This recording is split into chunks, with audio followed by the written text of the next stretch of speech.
wabarakatuh.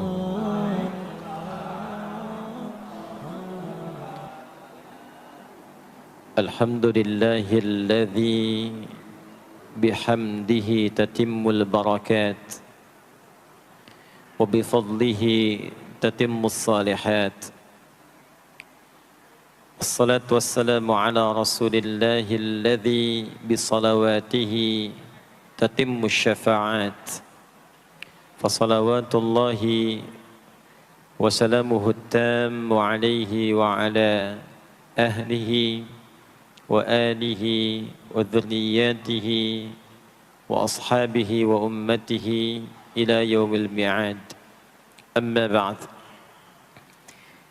Faya ahbaballahi wa ahbaba rasulihi sallallahu alaihi wasallam, usi nafsi wa iyyakum bitaqwallahi faqad fazal muttaqun, fala tamutunna illa wa antum muslimun. Faqala ta'ala, ya ayyuhalladzina amanu ittaqullaha haqqa tuqatih wa la tamutunna illa wa antum muslimun. Yang kami hormati para asatidzah, para ulama, keluarga besar di pengurus Masjid Raya Pondok Indah, baik di yayasan, di masjid, dan semua yang terlibat dalam kemakmuran masjid ini, semoga senantiasa diberkahi dan diberikan kemuliaan oleh Allah Subhanahu wa Ta'ala. Tidak disebutkan sifat pemakmur masjid di dalam Al-Quran kecuali dengan sifat-sifat yang terbatas. Karena ayatnya pun dibuka dengan adatul hasri, huruf pembatas. Ditemukan di Quran surah ke-9 At-Taubah di ayat yang ke-18. Innama ya'muru masajidallahi. Jika ada ayat Al-Quran dibuka dengan kata innama, adatul hasri, huruf pembatas, maka hukumnya hanya berlaku atau terbatas pada yang disebutkan di ayat saja, tidak keluar dari situ. Saya beri contoh bandingan dulu. Zakat itu dikeluarkan dan disalurkan hanya untuk 8 golongan. Tidak boleh keluar dari 8 golongan itu. Kenapa tidak boleh di luar 8 golongan itu? Karena ayat pengeluaran zakat dibuka dengan kata innama. Quran surah 9 At-Taubah di ayat ke-60. Innamas sadaqatu. Zakat itu hanya boleh dikeluarkan untuk golongan berikut. Jadi di luar golongan itu tidak menerima zakat. Nanti ada skema lain seperti infak, sedekah umum dan sebagainya. Ayat pemakmur masjid dibuka dengan kata innama, memberikan kesan bahwa tidak setiap orang memiliki satu kecenderungan, satu nikmat, satu keinginan untuk berkontribusi memakmurkan masjid. Di dalam bidang apapun, program atau tahapan apapun. Ada yang bertugas mengelola, ada yang bertugas untuk membangun, ada yang bertugas mensupport kegiatan, ada yang bertugas untuk bisa berkontribusi di aspek-aspek lainnya. Nah, semua itu kata Allah adalah kalangan terbatas. Jadi kalau Allah sudah berikan satu spesialisasi tersendiri dan dinilai oleh Allah sebagai golongan yang spesial, maka manfaatkan status itu sebelum nanti bertukar atau selesai tugasnya dan kembali kepada Allah insyaallah dalam kemuliaan. Man amana billahi wal yaumil akhir. Man amana billahi wal yaumil akhir. Orang-orang yang diberi kesempatan memakmurkan masjid itu, kata Allah, harus menyatukan dulu visinya sebelum membuat program. Jadi sebelum membuat program di masjid, satukan dulu visinya. Visinya untuk mendapatkan ridha Allah. Proyeknya akhirat, untuk membawa bekal pulang saat akan dihisab. Jika semua kepentingannya lillah, semua karena Allah, maka apa yang kemudian Allah tunjukkan, orang-orang itu akan menjadi istimewa di hadapan Allah, lalu mulai membuat program dari kenikmatan salat yang khusyuk, wa aqamas salat, pengelolaan harta yang bisa bermaslahat atau kepentingan agama dan sosial, wa ataz zakah, walam yakhsha illallah, dan semua fokusnya karena Allah, fa'asa ulaika ayyakunu minal muhtadin, maka orang-orang yang beraktivitas demikian insyaallah akan digolongkan pada golongan orang-orang mendapatkan kemuliaan dan petunjuk dari Allah Subhanahu wa taala. Semoga kita semua termasuk dari bagian ayat yang disebutkan tadi. Bapak Ibu sekalian, tadi banyak disampaikan tentang kemuliaan dan kegiatan waktu subuh. Sampai ada program pejuang subuh. Mudah-mudahan nanti selanjutnya ada pejuang zuhur. Setelah itu pejuang asar. Setelah itu pejuang maghrib. Lalu disempurnakan dengan pejuang isya. Ada apa di waktu subuh? Apa perbandingannya dengan waktu-waktu yang lainnya? Mengapa sebagian nama yang disematkan di dalam ibadah di waktu-waktu itu justru tidak sama dengan nama waktunya, tapi disebutkan dengan nama-nama yang berbeda? Zuhur kenapa dengan zuhur tidak nahar? Asar kenapa disebut asar tidak masa? Subuh kenapa disebut subuh dan ada dua nama dengan fajar? Ya, kenapa namanya dua? Itu yang coba kita hadirkan di pertemuan kajian kali ini. Mudah-mudahan dari pencerahan yang kita dapatkan di kesempatan pagi ini ada bakal terbaik yang kita bawa pulang setelah menunaikan ta'lim ini insyaallah. Tidak cukup dengan amin, kita mulai dulu ya. Bismillahirrahmanirrahim. Kita mulai Quran surah ke-17 Al-Isra di ayat ke-78. Bismillahirrahmanirrahim. Aqimis salata liduluki syamsi ila ghasaqil laili wa qur'anal fajr. Inna Qur'anal fajri kana mashhuda. Aqimis salat, tunaikan oleh kalian salat dengan sempurna, dengan benar. Penting dicatat, setiap ada perintah menunaikan salat dalam Al-Quran yang salatnya dimaknai sebagai ibadah formal, bukan bermakna doa biasa. Jadi ada solat yang bermakna umum yaitu doa. Jadi doa itu disebut dengan solat. Karena itu dalam fiqih as-salatu hiya doa. Solat itu secara bahasa disebut dengan doa. Karena isi dari semua solat itu bacaannya semuanya doa. Tapi kalau ada solat yang dimaksudkan ibadah yang kita tunaikan dimulai dengan takbir, berniat kita, ditutup dengan salam, maka salat yang dimaksudkan ini itu seringkali di Quran kalimatnya dibuka dengan derivasi kata aqama yuqimu. Kalimat salat pertama di Quran Al-Baqarah ayat 3. Alladzina yu'minuna bil ghaibi wa yuqimunas shalah. Al-Baqarah ayat ke-43. Wa aqimus shalah wa atuz zakat. Selalu menggunakan aqama, yuqimu, yuqimuna, aqimi dan seterusnya. Termasuk di Quran surah ke-17 Al-Isra ayat 78. Aqimis salata, menggunakan kata aqim. Apa itu aqim? Aqama, yuqimu, yuqimuna, aqim itu artinya menunaikan dengan sempurna, sesuai dengan ketentuan yang diberlakukan, tegak sempurna. Jadi ketika Allah meminta kita menunaikan salat, salat yang diinginkan itu kata Allah bukan salat biasa saja, bukan sekadar bertakbir kemudian ditutup dengan salam. Ada ketentuannya, ada aturan-aturannya.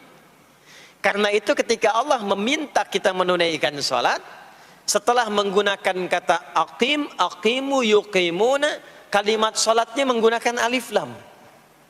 Kalau Bapak Ibu cek silahkan, rata-rata ada alif lamnya. Ya, tidak berdiri sendiri. Alladzina yu'minuna bil ghaibi wa yuqimunas shalah, ada alif lamnya. Wa aqimus shalah wa atuz zakah. Wasta'inu bis sabri was shalah, ada alif lamnya. Nah, alif lam itu diantara fungsinya dalam bahasa Arab, ada yang berfungsi sebagai ta'rif. Ta'rif itu seperti artikel the dalam bahasa Inggris. Ya, car itu banyak di luar, mobil. There are so many cars outside. Itu banyak sekali kendaraan di luar. Tapi kalau kita katakan the car, ya, yang ini bukan yang lain. As-shalah, kenapa menggunakan alif lam? Memberikan kesan yang diinginkan itu salat yang sesuai aturannya. Salat yang sesuai dengan ketentuannya. Karena itu di era Nabi SAW, boleh dicatat nanti hadisnya riwayat Muslim, nomor hadis 397, yang meriwayatkan nanti sahabat Abu Hurairah radhiyallahu taala anhu. Pelaku yang mengalami ini namanya Khalad bin Rafi' Az-Zuraiqi. Dikisahkan datang seorang sahabat, ya, Nabi sallallahu alaihi wasallam, kemudian dakhala ilal Masjid Nabawi, kemudian masuk ke Masjid Nabi, fa shala bi jambin Nabi sallallahu alaihi wasallam. Maka ia salat di samping Nabi sallallahu alaihi wasallam, wan nabiyyu fi nahiyatin ukhra min al-masjid. Sedangkan Nabi di sisi yang lain di masjid itu. Kalau diilustrasikan, dia masuk ke masjid, kemudian Nabi di satu sisi yang lain. Kemudian dia salat. Kemudian ketika dia selesai, falamma sallama yaminan wa shamala, thumma atan nabiyya sallallahu alaihi wasallam. Ketika dia salam ke kanan dan ke kiri, lalu mendatangi Nabi sallallahu alaihi wasallam. Faqala, dia berkata, "Assalamu alayka ya Rasulullah." Ya, assalamu alayka ya Rasulullah. Kata Nabi, "Wa alaikassalam wa rahmatullah, irji' salli fa innaka lam tusalli." Kata Nabi, "Wa alaikassalam wa rahmatullah, kamu salat lagi karena engkau belum salat." Padahal sudah salam. Fa'ada salatahu, kemudian dia mengulang salatnya. Thumma atan nabiyya, dia datang lagi ke Nabi SAW. Dia berkata, "Assalamu alayka ya Rasulullah." Dijawab dengan jawaban yang sama. Kata Nabi, "Wa alaikassalam wa rahmatullah, irji' salli fa innaka lam tusalli." Kamu balik lagi salat karena engkau belum salat. Padahal sudah salam. Maka dia melakukan itu sampai 3 kali. Sampai dia berkata, "Ya Rasulullah, ma uhsinu ghairah." Ya Rasulullah, ini yang bisa saya kerjakan. Kalau ada yang kurang, alimni, mohon ajarkan saya bagaimana sholat yang sesuai aturan yang benar itu. Maka diajarkanlah oleh Nabi, bahkan sejak wudu. Idza qumta ila shalah. Kembali muncul kalimat tadi, aqama yuqimu. Kata Nabi, jika engkau sholatnya ingin sempurna, fa asbighil wudu, maka mulai dengan wudu yang sempurna. Maka biasanya orang kelihatan dari wudunya. Orang yang baik sholatnya itu mulai kelihatan dari sejak wudunya. Jadi kalau wudunya tidak sempurna, buru-buru, yang dibasuh tidak sempurna, itu pasti akan berdampak kepada sholatnya. Setelah itu, thumma staqbil qiblah, lalu menghadap ke arah qiblat. Lalu diajarkanlah oleh Nabi tata cara sholat mulai dari takbir sampai dengan selesai salam. Nah, sholat seperti ini, jika benar oleh kita diikuti, jadi fokus baik-baik di sini, benar-benar diikuti oleh kita aturannya dari mulai wudu sampai dengan salam, maka Allah akan berkenan memberikan 5 kemuliaan yang dicurahkan pada seorang hamba saat di dunia. Jadi kalau pahala di akhirat, pahala sholat kita dapatnya di akhirat. Sekali menunaikan sholat dapat 10 poin. Itu ada di Quran surah ke-6 Al-An'am di ayat 160. Man jaa bil hasanati falahu asyru amthaliha. Siapa yang mengerjakan perbuatan hasanah, perbuatan baik yang punya nilai pahala, maka diberikan nilainya 10. Di dalam Al-Quran, sholat itu disebut dengan hasanah, perbuatan baik yang punya nilai pahala. Itu ada di Quran surah ke-11 Hud di ayat yang ke-114. Aqimis salata tarafain nahar wa zulafan minal lail. Innal hasanati yudhibnas sayyiat. Tunaikan salat di pembuka siang sampai akhirnya, sampai ketemu malam. Jadi dari subuh, zuhur, asar, maghrib sampai ke isya. Semua solat itu kata Allah disebut dengan hasanat. Innal hasanat. Hasanat jamak dari hasanah. Jadi solat disebut dengan hasanah. Kalau kita menunaikan solat di Al-An'am ayat ke-160, maka diberikan poin. Poinnya namanya ajrun. Ya, kita sebut dengan pahala. Pahala itu bahasa Qur'annya ajrun. Di Quran surah At-Tin, lahum ajrun ghairu mamnun. Begitu kita mengerjakan amal soleh, maka diberikan pahalanya. Perbuatan amal solehnya disebut dengan hasanah, pahalanya disebut dengan ajrun. 10 itu ngitungnya bukan begini, bukan 1, 2, 3, 4, itu terlalu sedikit. Di hadis Muslim, ukuran 1 keduanya 500 tahun, 2 ketiganya 500 tahun, 3 keempatnya 500 tahun. Jadi sekali kita menunaikan sholat 10 nilainya, setiap 10 itu 1 keduanya 500 tahun, 2 ketiganya 500 tahun. Kalau ditunaikan di masjid, ya, ditunaikan di masjid, nanti dapat lagi tambahan pahalanya. Baru masuk datang ke masjid dengan niat sholat, bukan yang lain ya. Kan ada orang yang kadang ke masjid niatnya tidak sempurna ibadah, mungkin janjian ketemu teman, ya, akhi, bro, ketemuan yuk, ya. Di mana? Di Pondok Indah aja, sambil sholat zuhur. Sambil sholat zuhur. Jadi sholatnya sambil, ya, nyambi itu, ya. Substansinya mau ketemu kan, agenda intinya ketemuan sambil sholat zuhur. Nah, kalau kita niatkan mutlak untuk ibadah, apapun itu, mau sholat, mau baca Quran, mau i'tikaf, itu baru datang, baru menginjakkan masjid, masuk dengan kaki kanan, baru datang, itu sudah dicatatkan 25 kebaikan. Belum apa-ngapain. Jarak 1 keduanya tadi 500 tahun, 2 ketiga 500 tahun. Kalau dilakukan sholatnya berjamaah, maka dapat tambahan 27, kalikan 27. Sudah dapat 10, 10 kali 27 berapa tuh? Ya, 270. Setiap satunya kalikan 500 tahun. Maka sholat di masjid itu bukan main-main. Itu kelihatannya nanti 2. Saat sakaratul maut, pahala itu ditampakkan. Jadi pahala itu bukan sekarang. Pahala itu saat kita pulang. Nanti begitu akan meninggal, ditampakkan itu.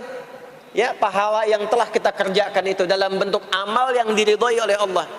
Makanya orang-orang yang rajin beramal saleh, ya, hasanahnya banyak, itu hidupnya tenang. Karena dia merasa tenang, jiwanya pun tenang. Ketika pulang pun dia berada dalam ketenangan. Itu yang menjadikan dia kadang senyum. Ada orang yang akan meninggal itu senyum. Ya, sedang baca Quran, ada yang sedang duduk, ada yang sedang ngaji, ada yang sedang sholat. Saking tenangnya, panggilannya pun tenang. Quran surah 89 ayat ke-27 sampai ayat 30. Ya ayyatuhan nafsul mutmainnah, hei jiwa-jiwa yang tenang, irji'i ila rabbiki radiyatan mardiyah, cepat pulang, aku sudah ridha dengan amalmu, engkau pun akan ridha dengan pemberianku. Fadkhuli fi ibadi, masuk golongan hambaku. Ibad itu jamak dari kata abdun. Abdun itu adalah nama bagi hamba yang senantiasa memperbanyak ibadah. Ketika dia ibadah punya hasanat, maka dikonfirmasi saat pulangnya, ditampakkan hasanatnya, ditampakkan hasil pahalanya. Itu yang menjadikan, pernah dengar Sayyidah Asiyah, Siti Asiyah? Siapa beliau? Istrinya Fir'aun kan? Ya, kan ada kisah viral dalam Al-Quran. Ketika beliau akan dieksekusi oleh Fir'aun, la'natullahi alaihi, Fir'aun itu akan mengadab, akan menghukum istrinya sendiri, Sayyidah Asiyah. Ketika akan disiksa dan sudah diikat dalam tiang itu, akan disiksa, maka beliau berdoa, Siti Asiyah itu, dan doanya diviralkan di Al-Quran. Rabbi ibnili 'indaka baitan fil jannah wa najjini min fir'auna wa 'amalihi. Ya Allah, aku telah berislam mempertahankan akidahku saat ini sampai dengan sekarang. Maka mohon ya Allah, berikan kepadaku anugerah di surga nanti, bangunkan satu istana di surga dan selamatkan aku dari buruknya siksa Firaun, sehingga menjadi tanda bagi orang-orang yang akan beriman bahwa beriman itu menyenangkan. Maka apa yang terjadi? Saat sakaratul maut itu ditampakkanlah oleh Allah istana di surganya, maka dia tersenyum. Dalam senyum itu Firaun kan gak ada imannya, jadi gak ada koneksinya. Maka mulai menghardik, kata Firaun, ini perempuan mau dieksekusi kok malah senyum. Dia nggak tahu kalau dalam keadaan itu surganya sedang ditampakkan, istananya ditampakkan. Maka meninggallah beliau dalam keadaan sedang menatap istana surganya, ya, dan berhasil wafat dalam husnul khatimah. Dan Firaun tidak mencelakai, tidak menghukum, tidak menyiksa beliau itu kecuali dalam keadaan sudah wafat, ya, ini tak terasa lagi. Itulah orang-orang yang saleh, orang-orang yang punya banyak hasanah, ditampakkan sakaratul mautnya, lalu dihisab nanti baru dikonfirmasi. Maka sekarang diberitakan sebagai ilmal yaqin, saat sakaratul maut diperlihatkan sebagai ainal yaqin, saat masuk nanti ke surga dirasakan sebagai haqqul yaqin. Maka ada ilmal yaqin, ainal yaqin, haqqul yakin. Itulah yang menjadikan kita sering berdoa supaya semua kegiatan dunianya menjadi hasanah, dan di akhirat dikonfirmasi lagi hasanahnya. Ada di Al-Baqarah surah kedua di ayat ke-201. Wa minhum may yaqulu rabbana atina fid dunya hasanah wa fil akhirati hasanah wa qina adzabannar. Nah, perbuatan hasanah yang pertama itu salat. Jadi ketika kita sholat ada pahala. Pahala itu urusan akhirat. Nanti ketika meninggal dapat. Itu bekal pulang. Kita gambarkan nih supaya nggak bingung ini ya. Yuk, kita ilustrasikan sejenak ya. Bismillah. Bapak Ibu kelihatan ini ya? Ibu kelihatan Bu ini? Alhamdulillah. Alhamdulillah. Ini pejuang subuh belum ditulis sudah kelihatan ya.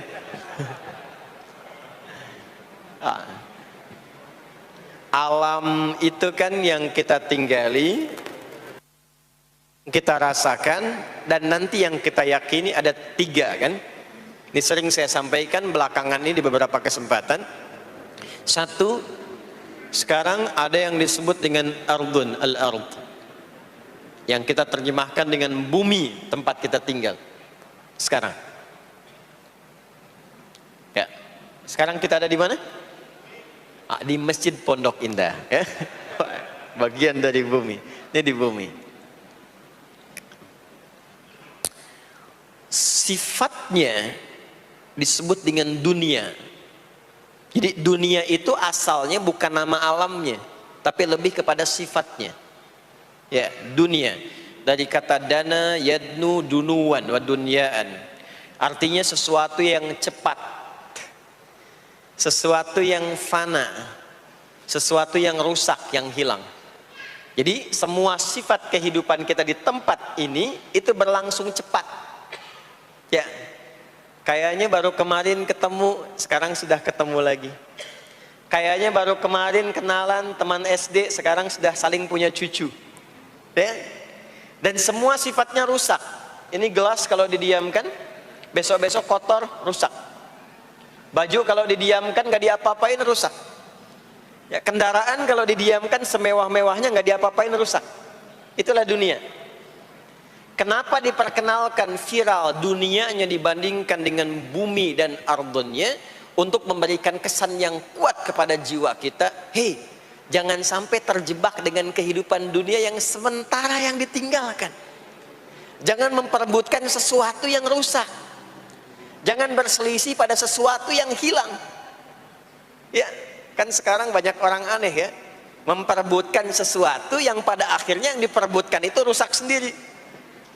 Ya, memperebutkan sesuatu, berselisih pada sesuatu yang akan ditinggalkan, kan sama-sama meninggal.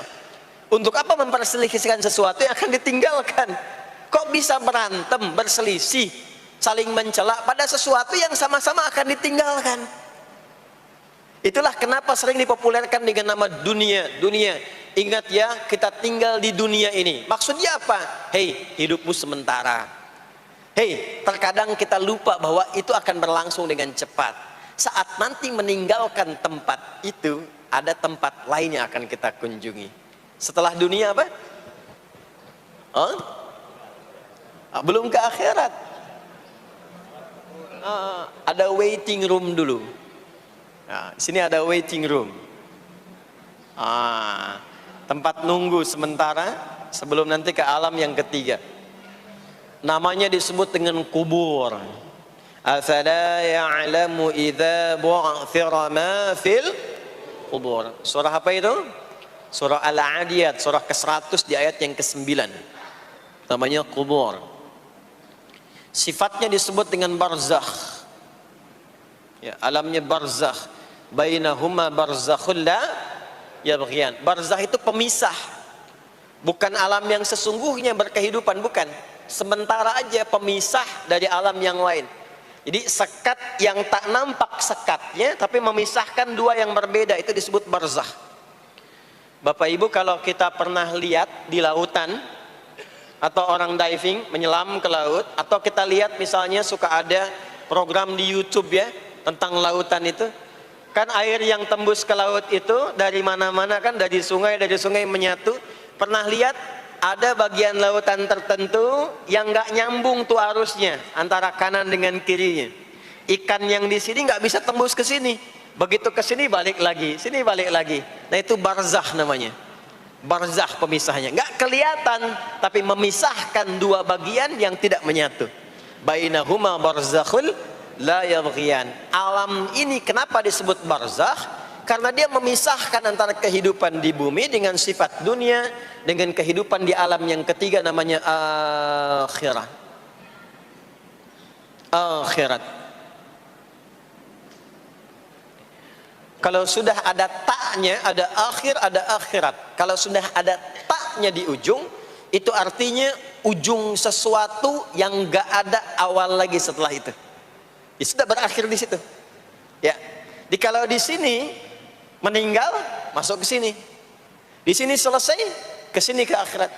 Tapi kalau di akhirat ini ujungnya nggak ada meninggal lagi. Ya, nggak ada wafat lagi, nggak ada meninggal lagi. Jadi nggak usah update status kalau di sini, statusnya akan abadi. Kalau di sini masih berpindah-pindah. Ya, mau status apapun dunia akan ditinggalkan. Begitu selesai pindah ke sini. Di sini mulai sama. Yang pejabat, yang pengusaha, pebisnis, ya, yang diplomat, yang macam-macam sampai ke sini mulai sama. Almarhum. Nanti bedanya dihisab, begitu sampai sini statusnya akan diraih sesuai dengan amalan yang ada di sini. Nah, mohon izin, mohon maaf, kalau di sini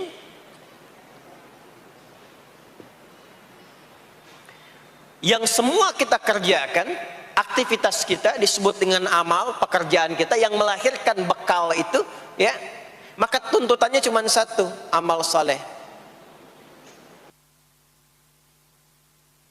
Pastikan semua amal perbuatan yang kita kerjakan soleh. Soleh itu artinya dipandang baik oleh Allah, singkatnya begitu. Kalau makan dengan cara yang soleh, yang Allah senangi. Minum yang soleh. Berpakaian yang soleh. Bekerja yang soleh. Maksudnya kalau Anda cari pekerjaan, cari yang dibenarkan oleh Allah. Jangan bekerja dengan korupsi, jangan bekerja dengan cara menyogok, jangan bekerja dengan mempopulerkan riba misalnya. Kalau makan yang soleh, jangan makan yang haram, jangan makan hasil dari pencurian. Itu namanya soleh. Kalau kita kerjakan semua aktivitas kita, pekerjaan semuanya soleh, maka tadi dia akan punya nilai. Nilai itu yang disebut dengan hasanah. Ya. Hasanah ini punya poin. Poinnya yang disebut dengan ajrun, yang kita kenal dengan pahala, yang tadi saya terangkan. Nah ini hasanah, ajrun. Hasanah ini yang ikut ke alam kubur nanti. Yang ininya tidak amalnya. Contoh, gampangnya begini. Saya tunjukkan. Ini ada minuman. Ya. Minum itu kan aktivitas standar, amal standar untuk menghilangkan haus. Siapapun bisa minum. Mau yang beriman, mau yang belum beriman. Saya sering katakan belum beriman dengan harapan sama-sama beriman sebelum wafat. Ya, itu adabnya. Maka bagaimana cara minum ini supaya menjadi soleh? Kata Nabi di hadis Al-Bukhari, perhatikan, idza quddimat ta'amu, kalau hidangan disajikan, mau makanan mau minuman, khudh biyaminika ma yalik, ambil dengan tangan kananmu, thumma sammillah aw iqra bismillahirrahmanirrahim. Maka sebelum diminum ucapkan bismillahirrahmanirrahim. Maka kalimat bismillahirrahmanirrahim itu yang akan menjadikan aktivitas minum menjadi hasanah. Dituliskanlah pahalanya, namanya ajrun. Minumannya itu selesai, itu masalah dunia. Hausnya hilang, keluar jadi kotoran, itu minumannya. Jadi gelasnya nggak ikut ke alam kubur. Ya, minumannya nggak ikut. Yang ikut apanya? Ini hasanahnya. Jelas sampai sini? Karena itu, semua aktivitas yang kita kerjakan dalam berkehidupan itu pasti ada pedoman dalam Al-Quran dan hadis detailnya untuk membimbing semua aktivitas kita menjadi soleh. Pedoman itulah yang sering kita kenal dengan nama doa namanya.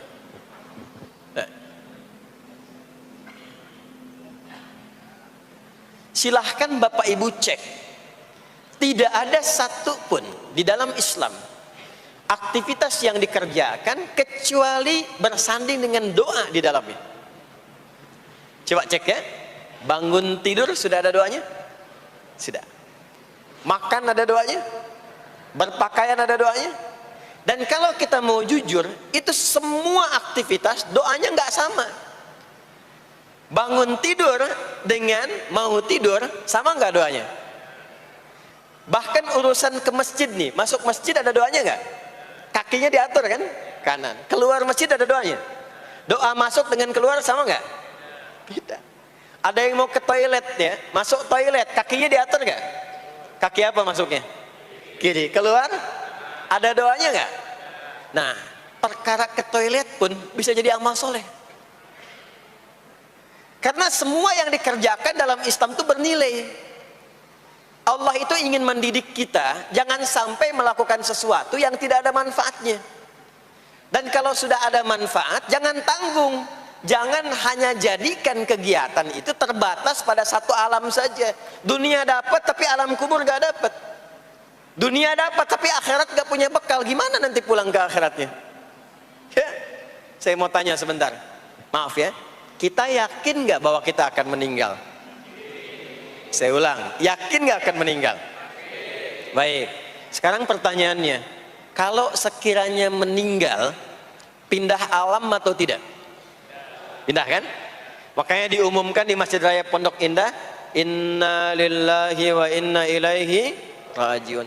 Telah meninggal dunia, telah meninggalkan dunia. Artinya keluar dari sini. Sekarang kita pakai hukum dunia sebentar.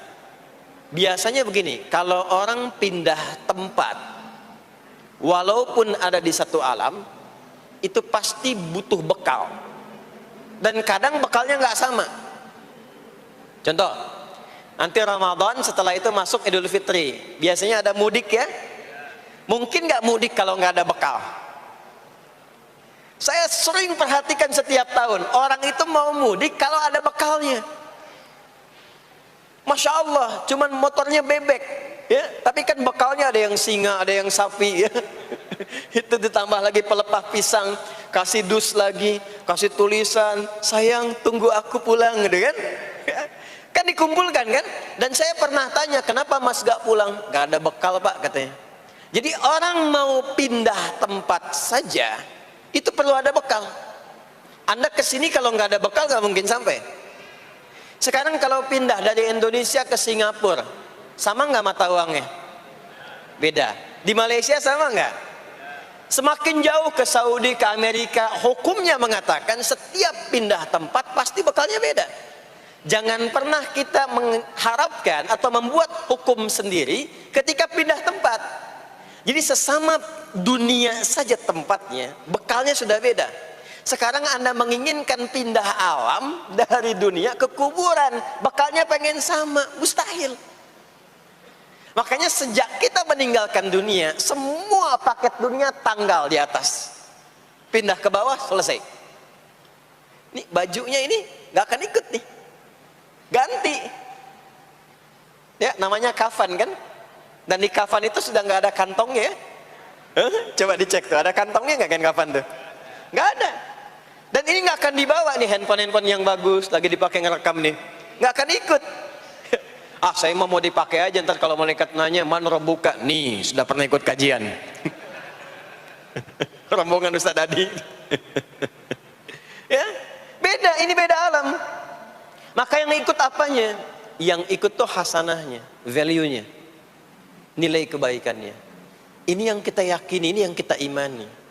Jadi mumpung masih ada kehidupan, perbanyak. Kalau dulu sadar banyak yang salah, sekarang sisanya ganti dengan yang soleh.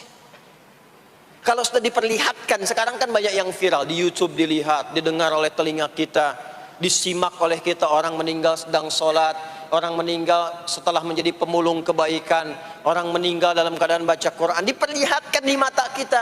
Kok bisa buka YouTube yang keluar di beranda itu? Itu kan hidayah.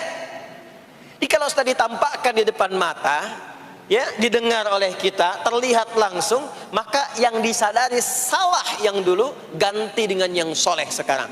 Kalau tidak kita lakukan, maka rugi kita saat pulang. Ini yang dimaksud surah ke-103.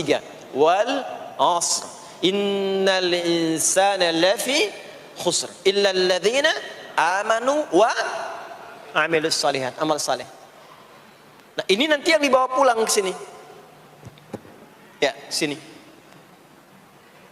Nah, bagaimana melatih supaya semua kegiatan kita itu jadi soleh? Gimana latihannya? Karena nggak mudah untuk melakukan itu. Belum tentu bangun itu langsung soleh, itu belum tentu. Belum tentu kita makan itu mendapatkan sumber yang benar, dengan cara yang benar. Bagaimana melatihnya?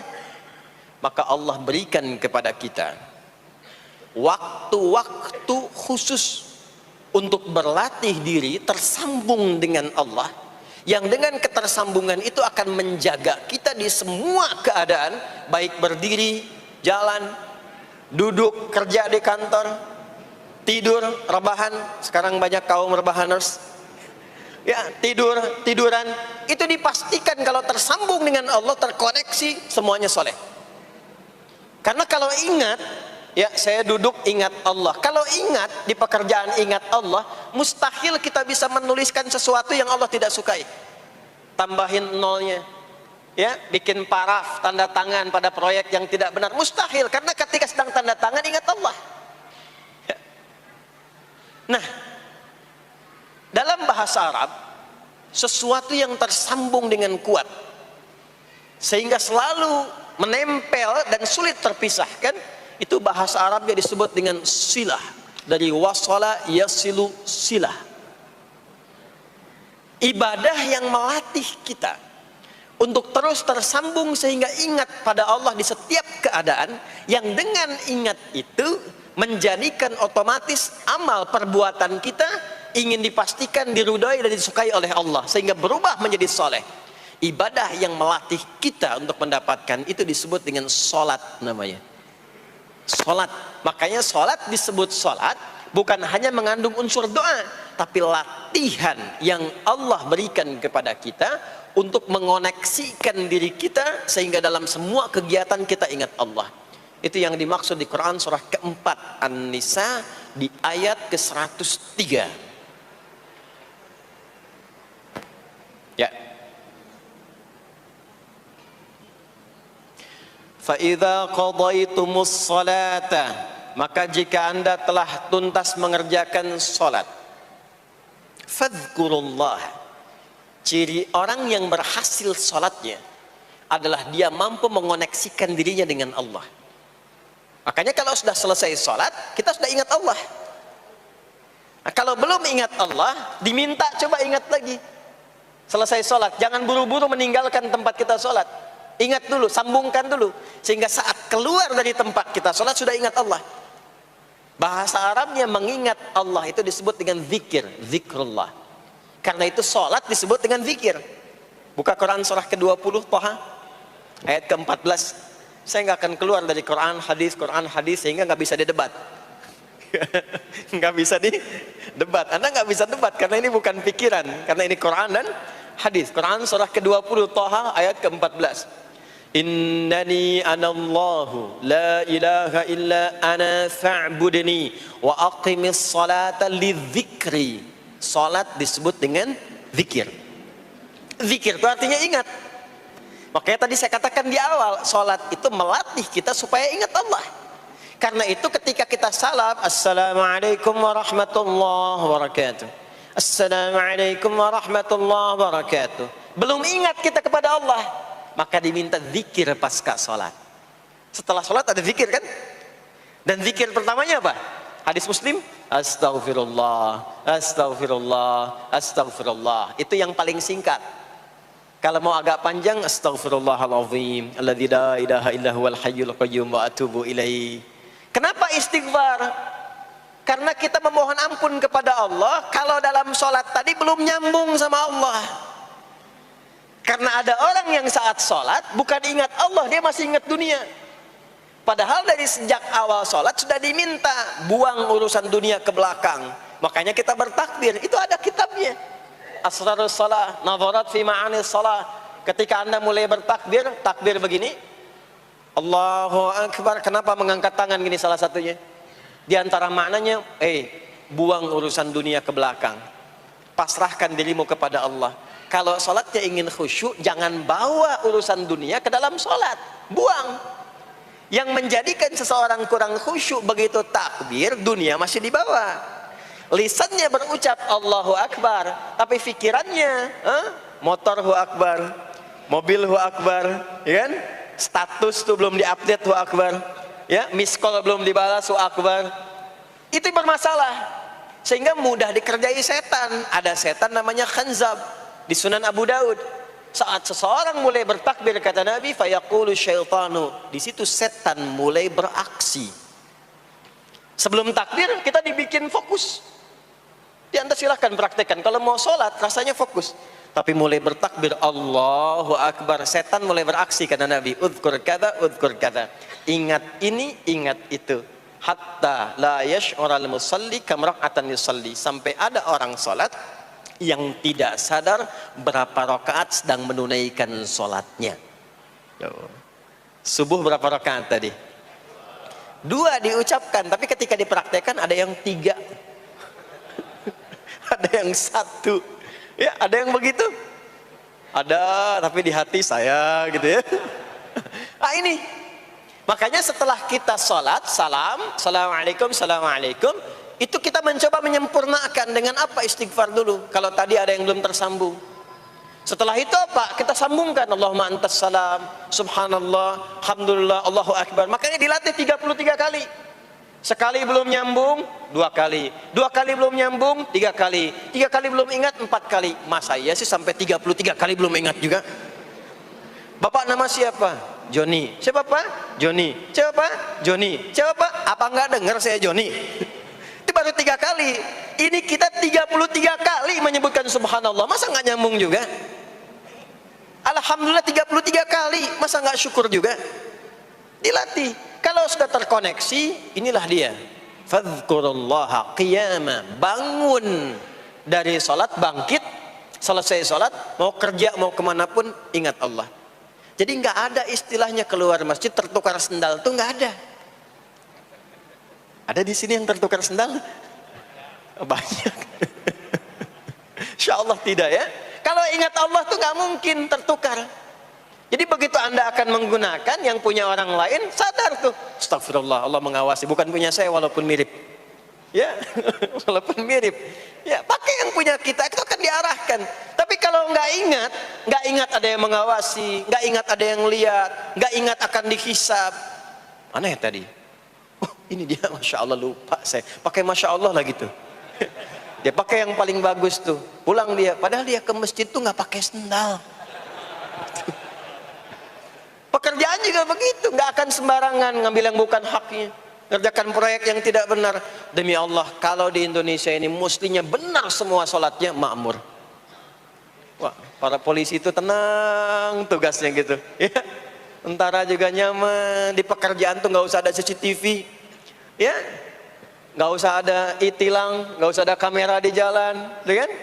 Ini karena kenapa? Latihannya nggak maksimal. Ini pentingnya sholat tuh itu. Jadi semua menjadi amal soleh.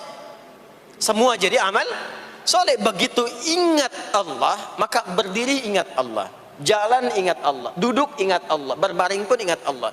Kalau sudah ingat Allah, pasti disebut nama Allah. Ini yang dimaksud hadis Nabi. Qala Rasulullah sallallahu alaihi wasallam, kullu amrin dhi balin la yubda'u fihi bi bismillahirrahmanirrahim fahuwa abtar. Setiap perbuatan yang baik yang dibenarkan oleh hati setiap hamba, lalu diikutkan bismillahirrahmanirrahim. Enggak mungkin orang nyebut bismillahirrahmanirrahim kalau enggak ingat Allah. Minum, bismillahirrahmanirrahim. Makan, bismillahirrahmanirrahim. Bekerja, bismillahirrahmanirrahim. Itu ketika dikerjakan langsung jadi hasanah. 10 poin. Ada pahalanya. Dan jangan dianggap ringan ya, ini kalimat ringan tapi menentukan saat pulang, saat meninggal nanti. Nah, kalau nggak disebutkan bismillahirrahmanirrahim atau tidak bacakan doa yang menyertainya, maka jadi dunia saja, solehnya hilang, tinggal amalnya. Dibalasnya di dunia, akhiratnya nggak ada.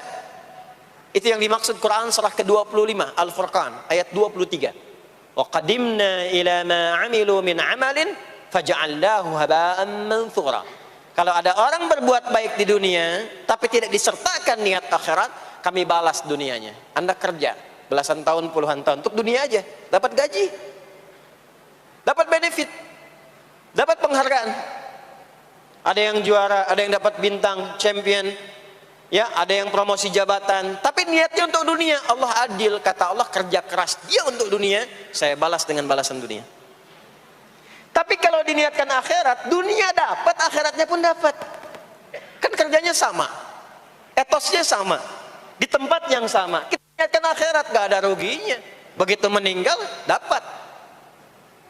Beruntungnya dan bersyukurnya kita sebagai muslim, kita itu lengkap informasinya. Urusan kubur, ada informasinya. Akhirat, ada informasinya. Silahkan komparasikan dengan informasi dan sumber manapun. Ditemukan gak yang informasi detil seputar kubur, seputar hisab, seputar kiamat, seputar surga, seputar neraka? Cuma di Islam. Itu yang kita syukuri, supaya kita siap-siap. Bukan sekedar dibaca. Baca ada pahalanya, tapi siap-siap ada konsekuensi kebaikannya. Ini balik ke sini. Karena itu saya katakan dari awal, pertama Bapak Ibu sekalian, sholat itu menjadi ibadah paling pokok. Karena dia akan mengantarkan kita pada konektivitas yang kuat dengan Allah Subhanahu wa ta'ala. Ini poinnya. Kalau sudah nyambung dengan Allah, bukan cuma jadi amal soleh. Orang-orang yang tersambung dengan Allah di semua aktivitas kehidupannya, maka akan mendapat jaminan langsung dari Allah Subhanahu wa ta'ala yang memudahkan semua urusan hidupnya.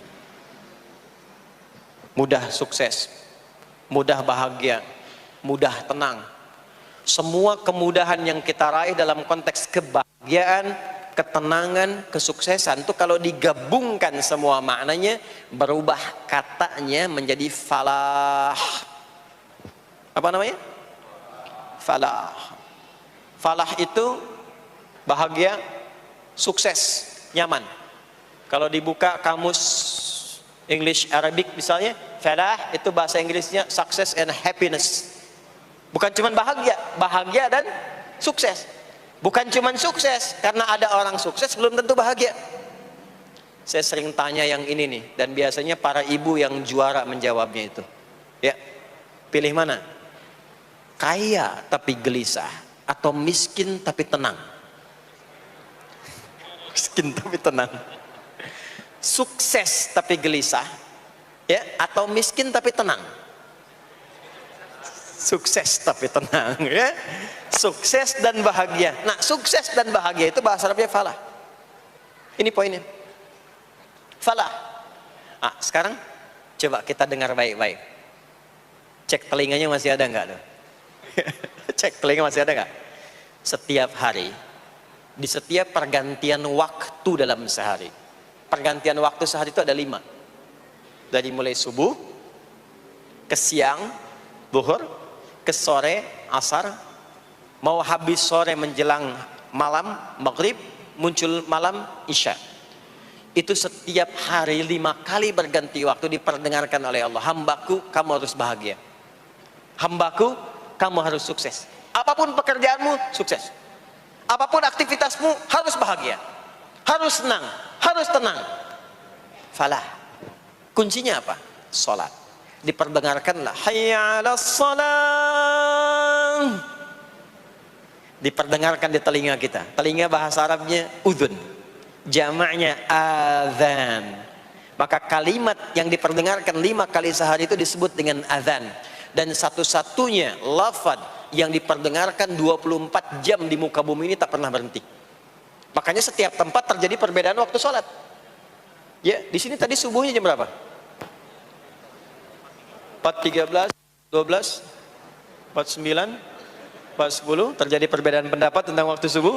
Ya, ini menandakan bahwa bukan dari tempat yang sama. Saya di Bekasi tadi 49, 4:09, sini 4.13. Jadi setiap detik, setiap menit, ini adzan, sana adzan, ini adzan, sana adzan, terus bersautan. Dan kalau kita dengarkan sedunia itu dari beda waktu, 24 jam diperdengarkan. Hayya 'alas shalah, ayo salat. Kenapa mesti salat ya Allah? Hayya 'alal falah. Dengar tuh baik-baik kata Allah. Salat akan mengantarkan engkau pada kebahagiaan. Salat mendekatkan engkau pada kesuksesan. Salat mengantarkan engkau pada kedamaian. Makanya kalau orang sholat pasti tenang hatinya. Kalau nggak percaya silahkan. Sholat itu diantara manfaatnya mendatangkan ketenangan. Sholat mendatangkan kesuksesan. Karena itu sholat bukan hanya ibadah yang diwajibkan pada umatnya Nabi Muhammad SAW saja, tidak. Semua nabi dan rasul yang pernah bertugas di bumi itu semuanya sholat dan meminta umatnya sholat. Hanya memang kita yang paling sempurna menunaikannya, caranya. Ya, dulu umat nabi-nabi lain juga sholat. Contoh, Nabi Musa sholat. Nanti diviralkan di Quran surah ke-20, Taha ayat 14. Nabi Isa alaihi salam yang paling dekat ke Nabi Muhammad 600 tahun sebelum Nabi lahir, itu sholat. Beliau sholat. Diviralkan di Quran surah 19 Maryam ayat 31 sampai 33. Ya, sampai ke 33-nya wa ja'alani mubarakan aina ma kuntu wa awsani bis shalah. Salat. Siapa lagi? Nabi Zakaria. Nabi Zakaria itu kapan beliau mendapatkan berita gembira akan punya anak? Saat salat. Jadi berdoa, masuk ke mihrabnya Maryam, melihat Maryam punya banyak keistimewaan, maka beliau salat di mihrabnya itu. Di Quran surah ketiga Ali Imran ayat 38 sampai 39. Hunalika da'a Zakaria rabbah qala rabbi habli min ladunka dzurriyyatan thayyibah innaka sami'ud du'a. Turun jawaban, fanadathul malaikatu wa huwa qa'imun yusalli fil mihrab anna Allah yubashshiruka bi Yahya. Jadi Nabi Zakaria itu dapat berita akan punya anak namanya Yahya saat sholat. Di sholat itu kalau dikerjakan bisa berdampak pada percepatan terkabulnya doa. Minta apapun dijawab sepanjang maslahat. Makanya nanti untuk umat Nabi Muhammad, jangan tunggu panggilan sholatnya adalah panggilan langsung dari Allah. Minta, punya masalah apa? Aku selesaikan, kata Allah. Di sholat itu bukan main-main, bukan beban, bukan sekedar kewajiban, tapi kewajiban yang dipaksa untuk membahagiakan kita. Kalau Allah nggak sayang, nggak akan disuruh sholat. Pak, Bu, itu panggilan sholat. Perhatikan panggilan pertamanya, Al-Baqarah ayat 45. wasta'inu bis-sabri was-salah. Kata Allah, hei hambaku, kalau engkau punya masalah, sabar dulu, terima. Karena aku titipkan masalah itu kepadamu untuk meningkatkan kualitas hidupmu, bukan ingin membebanimu. Dan tidak mungkin aku uji engkau dengan masalah itu kecuali engkau mampu mengatasinya. La yukallifullahu nafsan illa wus'aha. Nah sekarang bawa itu lewat sholat, minta solusi kepada Allah. Terima dulu dengan sabar. Setelah itu belajar untuk meningkatkan kualitas hidup, dan bawa lewat sholat, minta solusi. Ternyata saat kita menunaikan sholat, itu diperintahkan oleh Allah, minta punya masalah apa. Makanya kita katakan, begitu Allah perintahkan, wasta'inu bis-sabri was-salah. Hei, kalau punya masalah, terima dengan sabar, minta tolong, minta solusi kepada Allah lewat sholat. Maka ketika kita minta, kita robah kalimatnya dari wasta'inu, kata perintah, menjadi bentuk permohonan, fi'il mudhari. Iyyaka na'budu wa iyyaka itu ketika Anda mengucapkan iyyaka na'budu wa iyyaka nasta'in, fikihnya begini, ucapkan di lisan, hadirkan dalam hati dan pikiran kita masalah apa yang sedang kita rasakan. Minta kepada Allah solusinya. Minta. Jadi bukan sekedar diucapkan. Karena hadis qudsinya berbunyi begini, hadis qudsinya. An Abi Hurairah radhiyallahu ta'ala anhu qala Rasulullah sallallahu alaihi wasallam qala Allah azza wa jalla, Allah berfirman. Saya langsung saja ke bagian kalimat iyyaka na'budunya. Idza qala al-'abdu, kalau seorang hamba berkata dalam salatnya, iyyaka na'budu wa iyyaka nasta'in, ya Allah, sekarang hamba salat kepadamu, ibadah hanya kepadamu, seperti yang kau perintahkan. Maka hamba memohon kepadamu, ya Allah, seperti yang kau janjikan. Wa iyyaka nasta'in. Lalu hadirkan dalam benak kita, ya Allah, engkau maha tahu sebelum hamba ungkapkan. Hamba punya persoalan ini. Mohon kepadamu, ya Allah, hilangkan semua masalah itu. Berikan hamba solusi yang terbaik. Berikan hamba keberkahan darimu. Itu sekilas hadir dalam jiwa kita. Maka apa yang terjadi? Qala Allah azza wa jalla, dijawab kalimatnya itu, hadza baini wa baina 'abdi wa li 'abdi ma sa'al.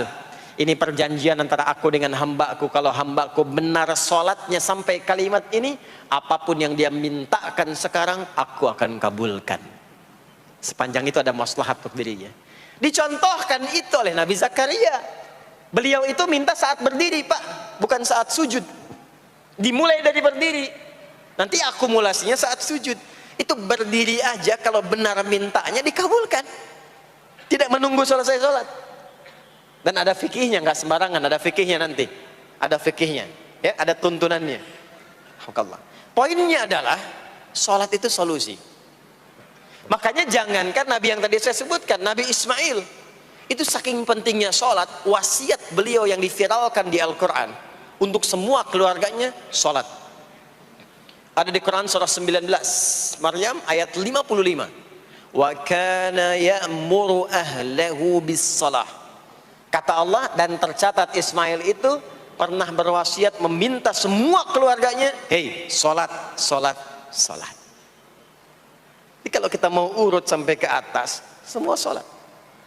Muhammad sallallahu alaihi wasallam bin Abdullah bin Abdul Muttalib bin Hashim bin Abdul Manaf bin Qusay bin Murrah bin Kilab bin Ka'ab bin Ghalib bin Fikir bin Malik bin Nadar bin Kinana bin Khuzaimah bin Mudrikah bin Ilyas bin Nizar bin Mudar bin Ma'ad bin Adnan bin Addi bin Adri bin Muqawwam bin Nahur bin Tarikh bin Ya'rub bin Yasjub bin Nabit bin Ismail alaihi salam bin Ibrahim alaihissalam bin Azar atau bin Nahur bin Abir bin Kinan bin Arfakhshad bin Sam bin Nuh alaihissalam bin Mikhlail Matusyalah bin Kinan bin Anwas bin Thith bin Adam alaihissalam. Semua salat. Coba ulangi itu. Semua salat. Para nabi salat, para rasul salat. Anda bukan nabi, bukan rasul, nggak mau salat dan pengen mudah hidupnya, pengen masuk surga Firdaus lagi, Anda sehat. Jadi ini pentingnya salat itu bukan cuma kewajiban, tapi diwajibkan, dipaksa dengan wajib itu supaya bahagia, supaya falah. Makanya kalau ada panggilan azan, cara memahaminya ini falah. Oh, ini solusi saya di sini nih. Kebahagiaan saya ada di sini. Kesuksesan saya ada di sini. Ya, makanya ketika dipanggil oleh muadzin, hayya 'alas shalah, labbaik, siap saya. Di sini. Ini poinnya. Nah, saya sambungkan kembali, ya. Ketika seseorang dilatih lewat salat dan sudah mulai tersambung dengan Allah Subhanahu wa taala, maksudnya ingat Allah, tertatalah semua aktivitasnya. Maka berubahlah lewat salat ini, lewat latihan ini, semua kegiatannya berubah, didorong menjadi amal soleh. Karena itu, setiap orang yang salatnya benar, yang pertama dianugerahkan oleh Allah kepada orang salat itu bukan dunia. Bukan dunia. Tapi perubahan perilakunya menjadi lebih baik.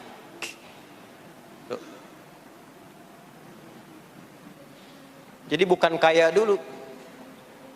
Ya. Abdurrahman bin Auf tuh hijrah masuk Islam. Dilatih sholat, malah hartanya hilang semua dirampas. Ya.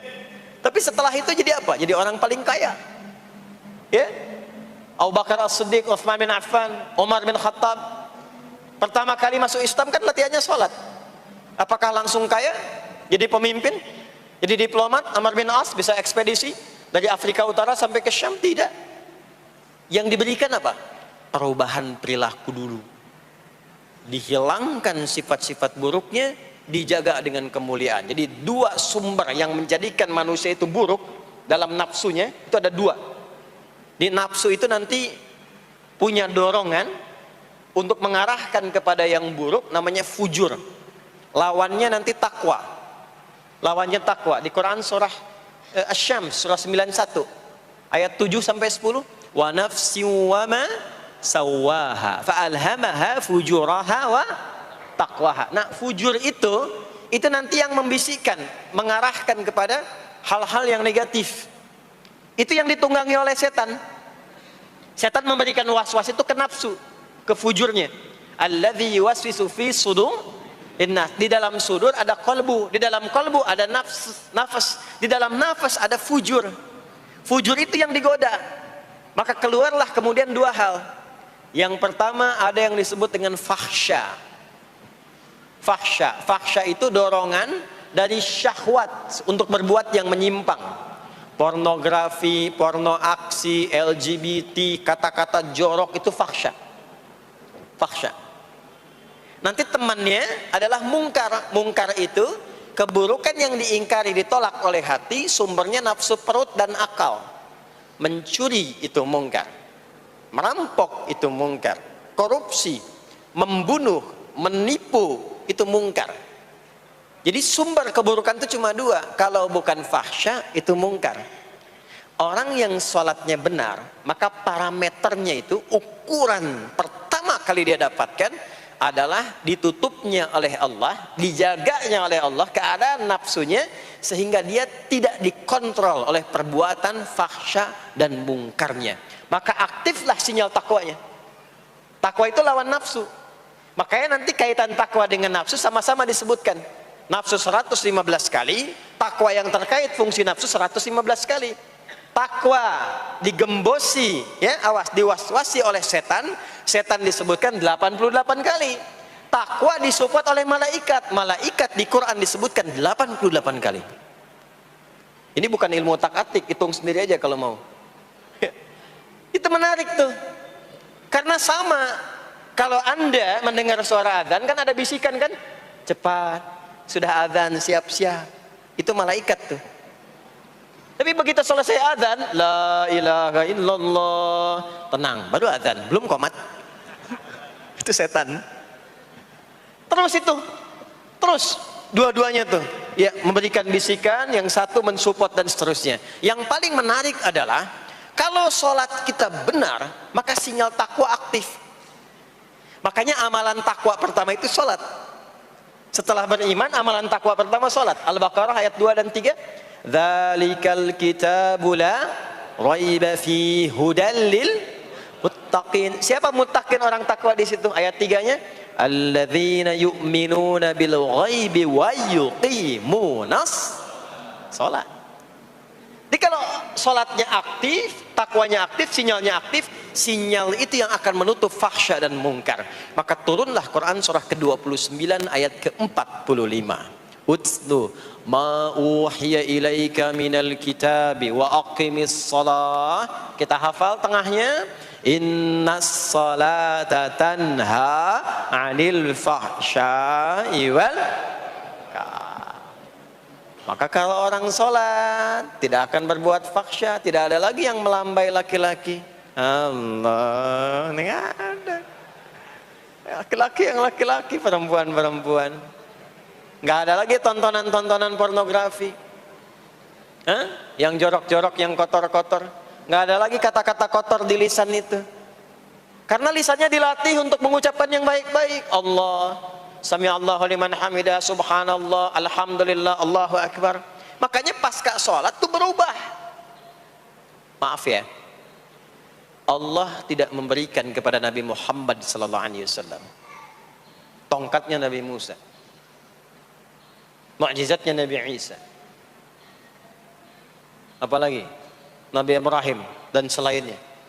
Tapi Allah turunkan Al-Quran kepada Nabi Muhammad SAW, lalu dipraktekkan Quran itu pertama lewat sholat. Anda tahu apa yang terjadi? Nabi Muhammad itu diutus oleh Allah dalam lingkup masyarakat yang sangat terbelakang dan hatam kriminal. Jadi kriminalnya bukan dikerjakan, hatam. Dan nyaris tidak kenal kebaikan, makanya disebut dengan jahiliyah. Kalau Bapak Ibu tanya di zaman Nabi, ya maaf, ada pezina? Bukan cuman ada, hatam, perfeksionis zinanya. Itu.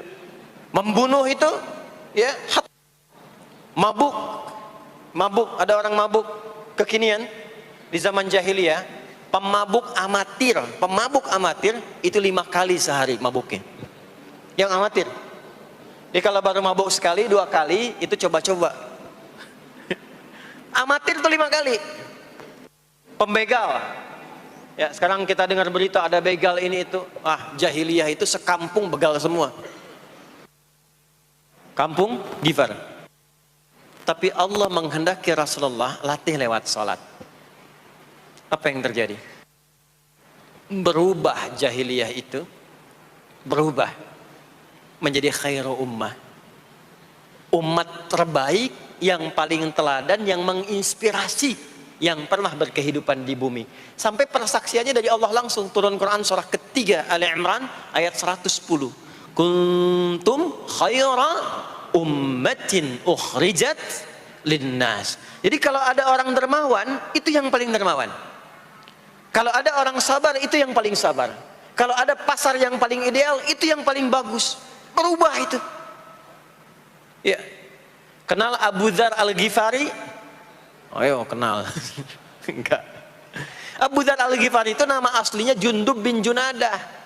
Di antara pemimpin begal di zamannya. Dari kota Ghifar. Ghifar itu kampung begal asalnya. Ya, hamukumullah. Masuk Islam. Datang ke Mekah. Bertemu dengan Rasulullah. Begitu masuk Islam, kata Jundub bin Junadah, ya Rasulullah, ausini au kama qala, berikan saya nasihat. Kata Nabi, pulang sekarang. Kata beliau, enggak, saya mau umumkan keislaman saya depan Ka'bah. Kata Nabi, jangan lakukan. Sekarang orang masih belum tahu tentang Islam, nanti marah kamu dipukuli. Kata beliau, ya Rasulullah, saya ini membegal terang-terangan, masa bersyahadat sembunyi-sembunyi? Maka keluar ke depan Ka'bah, dia katakan, ya ma'asyara Quraisyin, hei semua orang Quraisy. Datang orang. Usyhidu bi annahu la ilaha illallah wa anna Muhammadar Rasulullah. Aku bersaksi, syahadat la ilaha illallah Muhammadar Rasulullah. Kalian mau apa? Dipukulin sampai pingsan. Sampai ketika akan diteruskan, ada riwayat mengatakan datang Sayyidina Ali bin Abi Thalib, ada yang mengatakan Sayyidina Hamzah, ya, bin Abdul Muttalib radhiyallahu ta'ala anhuma jami'an. Datang menyampaikan, jangan teruskan. Kalau ini meninggal, ini wafat, kita akan celaka karena kafilah kita akan lewat desa Ghifar. Kalau lewat Ghifar gak akan berhasil niaga kita, katanya. Ya, karena akan dihabisi semua ini orang Ghifar. Maka dibiarkan pergi, pulang. Tahu apa yang terjadi? Begitu Nabi hijrah ke Madinah, dikagetkan dengan Suara kaki yang berdecak kencang, bang, bung, bang, bung, bang, bung. Ternyata ada berita gembira. Sekampung Begal Gifar itu masuk Islam semuanya. Berubah jadi baik. Untuk menginspirasi generasi kemudian, maka dipopulerkanlah oleh beliau kunyahnya dengan nama daerahnya. Sayalah Abu Dzar Al-Ghifari. Al-Ghifari itu maksudnya apa? Dulu saya ini berasal dari Ghifar, kampung saya kampung begal. Cuma karena saya masuk Islam, diajarin sholat, diajarin baik, sekampung baik semua. Ya. Makanya orang-orang Arab setelah itu, bahkan non-Arab, kalau datang memperkenalkan daerahnya. Imam Al-Bukhari, itu nama aslinya bukan Al-Bukhari. Nama aslinya Muhammad. Punya bapak namanya Ismail, punya kakek namanya Ibrahim, kakek buyutnya Al-Bughirah, eyang buyutnya Al-Bardizbah. Tinggal di kecamatan Ju'fah, Kabupaten Bukhara, Provinsi Khorasan, sekarang negaranya Uzbekistan. Karena berasal dari Bukhara, datanglah beliau kemudian ke Arab, sekarang ke Jazirah, ke Mekah, ke Madinah, memperkenalkan, saya bukan orang Arab, saya dari Bukhara. Rumusnya tambah alif lam di depannya, ujungnya tutup dengan i. Al-Bukhari, saya dari Bukhara. Diperkenalkan, maksudnya apa? Islam sudah masuk ke tempat saya, orang-orangnya sudah baik, orang-orangnya sudah khusyuk. Itu memperkenalkan. Orang tua kita Syekh Yasin dari Padang, maka diperkenalkan Syekh Yasin Al-Padangi. Syekh Ahmad Khatib dari Minangkabau, Syekh Ahmad Khatib Al-Minangkabawi. Syekh Abdul Somad dari Palembang, Syekh Abdul Somad Al-Palembangi. Syekh Nawawi dari Banten, Syekh Nawawi Al-Bantani. Ya, nanti ada Pak Ghafur dari Pondok Indah, ya, Masjid Raya Pondok Indah. Datang ke Mekah umrah haji, ana Ghafur Al-Masjid Raya Al-Pondok Indahi gitu. Itulah salat. Salat. Jadi salat itu merubah keadaan kita lebih baik. Itulah sebabnya kenapa 5 waktu. Karena Allah inginkan di setiap waktu kita jadi orang baik. Di setiap waktu kita bahagia. Setiap waktu selesai persoalan. Datang masalah subuh, ya, antara subuh ke zuhur kan ada masalah tuh. Gak mungkin ada orang dari subuh ke zuhur gak punya masalah tuh, gak mungkin. Tuh wajahnya udah kelihatan tuh. Ya, makanya kita datang, ya, menghadap kepada Allah, minta diselesaikan, minta diberikan taufik, sujud kita. Diberikanlah solusi. Zuhur ke asar ada masalah, datang saat asar. Asar ke maghrib punya masalah, datang. Makanya semua ulama dulu seperti itu. Al-Bukhari itu menuliskan kitab sahihnya itu 16 tahun. Setiap satu hadis akan ditulis, salat dulu. Salat dulu. Begitu tenang, nyaman, baru tuliskan. 16 tahun. Itulah salat. Nah, dari sekian waktu yang 5 kali itu, ada waktu yang spesial. Waktu spesial inilah yang ingin saya bahas, yang tadi disampaikan dalam pengantar sambutan. Jadi ini inti yang mau saya katakan. Ini barusan muqaddimah tuh. Barusan muqaddimah. Baik. Kan kita salat berapa kali sehari? Kita hitung. 1, subuh. 2, zuhur. 3, keempat. Yang kelima, Isya. Berapa jumlah rakaatnya? 17. Baik ya. Itu nomor telepon untuk koneksinya. Koneksi kita dengan Allah nomornya, catat ya, 24434. Ya, jadi kalau ditanya berapa nomor koneksi dengan Allah? 24434. Subuh 2, zuhur 4, asar 4, maghrib 3, isya 4. 5 waktu kan? Baik. Di 5 waktu ini kita dijaga, diinginkan menjadi hamba yang baik, bahagia, nggak lekat dengan masalah, tuntas semua. Saking sayangnya Allah sama kita, kalau nggak sayang nggak disuruh sholat. Itulah sebabnya ketika diperintahkan menunaikan waktu sholat, diberikanlah gambaran waktunya. Tapi yang jadi persoalan kita sekarang yang akan dibahas, di antara sekian waktu itu ada waktu-waktu yang spesial. Ada waktu-waktu yang spesial. Dari mulai subuh ke isya itu ada yang dispesialkan oleh Allah karena ada bonus berlipat di dalamnya. Waktu apakah itu? Mari kita bacakan dulu mulai dengan Quran surah kedua ayat 238. Paling kanan sebelah atas di mushaf standar. A'udzubillahi minasyaitonirrajim. Bismillahirrahmanirrahim. Mohon izin saya agak lambatkan sedikit ritmenya karena ini inti yang mau kita bahas. Tadi muqaddimah makanya saya percepat ya.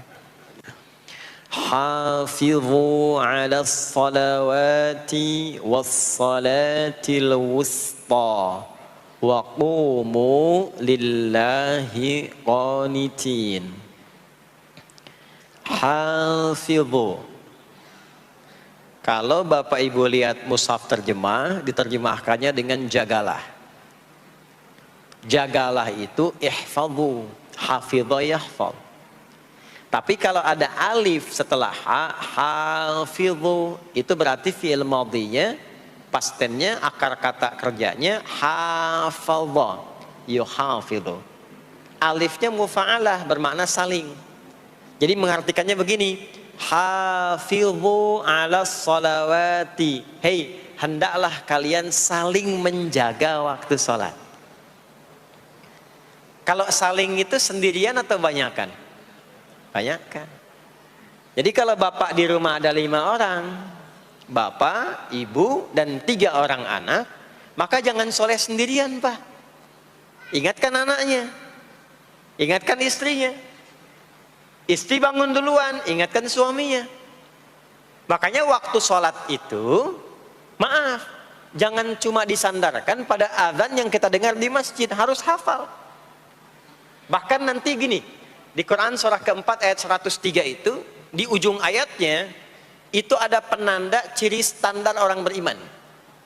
Maaf, kita tanya dulu nih, kita beriman tidak hari ini? Halo, beriman? Hati-hati ya, karena kata Nabi ada yang subuh beriman, sorenya sudah kufur tuh. Ya, yusbihu mu'mina wa yumsi kafira. Hati-hati ya. Yuk, apa ciri orang beriman tuh? Iman itu konfirmasinya bisa didapatkan satu melalui suara adzan. Adzan itu sama dengan penanda waktu sholat. Tahu dari mana iman itu bisa dicek dengan suara adzan? Quran surah ke-8 Al-Anfal di ayat yang kedua. Innamal mu'minuna alladzina idza dzukirallahu wajilat qulubuhum. Sungguh insan beriman itu ciri standarnya bisa dilihat. Kalau disebutkan nama Allah, ada konfirmasi iman dalam hatinya. Jadi iman itu letaknya di kolbu. Nanti konfirmasinya lewat suara adzan, dipanggil, disebutkan nama Allah. Makanya disebutkan nama Allah 5 kali dalam sehari untuk mengecek iman ada nggak dari subuh sampai isya. Ya, Allahu Akbar, Allahu Akbar.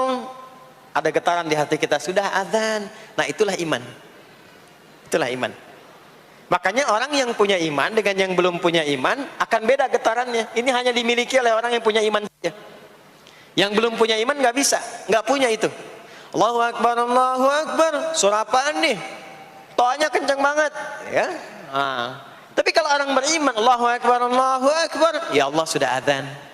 Itu konfirmasi itu. Nah, nanti semakin tinggi imannya, bahkan ada yang orang sudah menunggu sebelum tiba waktunya. Tadi subuh jam 4:13 di sini. Ada yang nunggu dari jam 3. Padahal belum dipanggil. Ya. Masya Allah. Di Bekasi 4:09. Allahu Akbar, Allahu Akbar. Azan. Ingat dia. Nah, itu ciri beriman. Cuman imannya standar. Jadi bukan iman yang kuat. Standar. Kuat belum, lemah tidak. Allahu Akbar, Allahu Akbar. Jam 4:09. Jam 3 sudah bangun. Nunggu itu. Iman yang kuat. Masya Allah. Ada yang baru subuh dan nunggu isya. Tunggu. Kuat.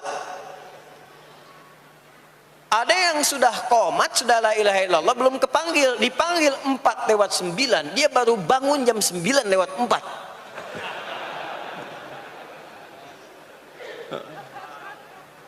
Tuh. Nah, ini iman lemah.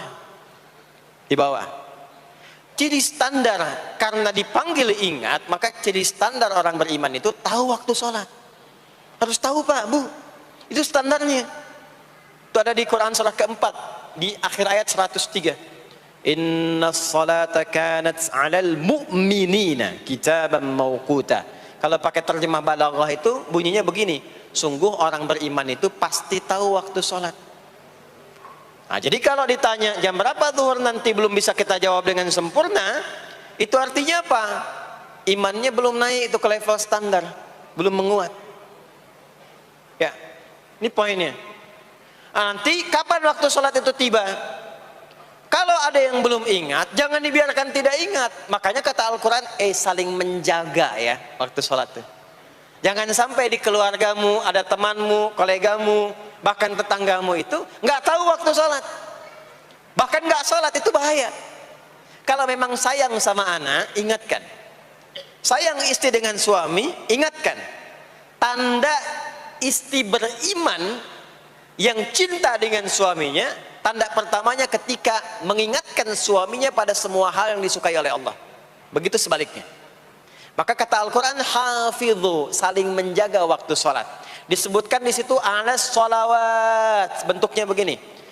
Tulisannya alif, lam, waw, alif, ta maftuha begini. Alas, begini tulisannya. Karena nanti ada yang begini, as-sholat, ada yang begini. Biar saja, nggak usah. Ada yang begini, ta marbutah. Seperti Al-Baqarah ayat 3, alladzina yu'minuna bil ghaibi wa yuqimunas shalah. Begini tulisannya. Ada yang begini, as-salat pakai alif, ta, gini.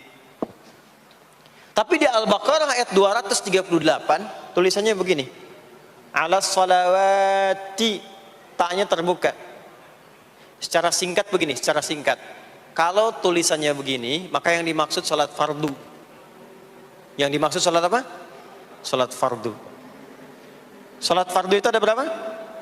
5 waktu. Maka kata Allah, hei, saling jaga ya. Waktu salat yang fardu itu yang 5 waktu. Di antara yang 5 itu ada yang spesial. Was-salatil wusta. Waktu yang pertengahan. Tengah-tengah. Di antara 5 waktu itu. Yuk kita tuliskan dulu sebentar. Salat ada salat apa saja? Subuh, kemudian zuhur, kemudian asar, kemudian nggak cukup, ambil ke sini, maghrib, kemudian isya. Subuh, zuhur, asar, pindah sini, maghrib, isya. Lihat rumusnya. Jadi yang sholat pertengahan yang mana? Jangan lihat tulisannya itu, ya, karena subuh di tengah-tengah disebutnya subuh ya. Sholat pertengahan yang mana? Asar apa subuh? Subuh apa asar? Apa dalilnya? Kita pakai dalil. Nah, sholat pertengahan itu disebutkan oleh Nabi itu ada 2. Ada subuh dan asar. Qala Rasulullah sallallahu alaihi wasallam yata'aqabuna fiikum malaikatul laili wa malaikatul nahari fi salatil asri wa fi salatil fajri. Berebut semua malaikat yang bertugas di siang dan malam, berebut membersamai kita. Kalau berebut itu artinya kalau ada yang berdoa diaminkan, kalau ada yang mohon ampun diistighfarkan oleh malaikat. Jadi malaikatnya minta kepada Allah, ya Allah ampuni si fulan, ya Allah ampuni si fulan, ya Allah si fulan, dan seterusnya. Sampai selesai. Itu khusus di salat asar dan salat subuh. Sampai kemudian thumma yas'aduna ila sama. Kemudian mereka, para malaikat itu kembali bertugas masing-masing, lalu Allah mengonfirmasi kepada mereka untuk menunjukkan kebenaran tugas malaikat yang tidak bermaksiat. Allah Maha tahu tentang hambanya. Maha tahu. Tapi Allah ingin menunjukkan kepada kita apa yang benar dari lisan malaikat itu, yang nggak pernah berdusta. Ya, maka Allah bertanya kepada malaikat, bagaimana keadaan hambaku ketika engkau tinggalkan? Maka disampaikan oleh malaikat itu, ya Allah, aku meninggalkan hambamu si fulan, dia sedang menunaikan ibadah, dia sedang sholat kepadamu, dan khusyuk berdoa, dan seterusnya. Maka apa jawabannya? Saksikanlah, ketika malaikat menyampaikan sedang ibadah, maka turun bonus dari Allah untuk mengampuni dosa si hamba itu. Itulah manfaatnya waktu pertengahan. Waktunya disebutkan di hadis ini asar dan subuh. Antara asar dan subuh itu masih ada yang unggul, ada yang istimewa lagi. Apa yang istimewa?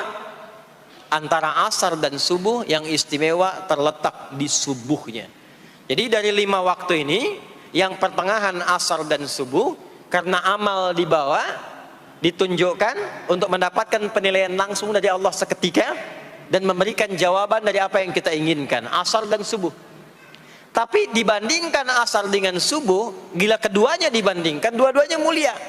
Maka subuh punya kemuliaan yang tidak dimiliki oleh asar. Ya, makanya nanti asar bisa bertemu dengan zuhur, masih ada jama, masih ada qasar. Maghrib ketemu isya, masih ada jama, ada qasar. Ya, tapi subuh nggak bisa dijama, nggak bisa dikosor. Ya.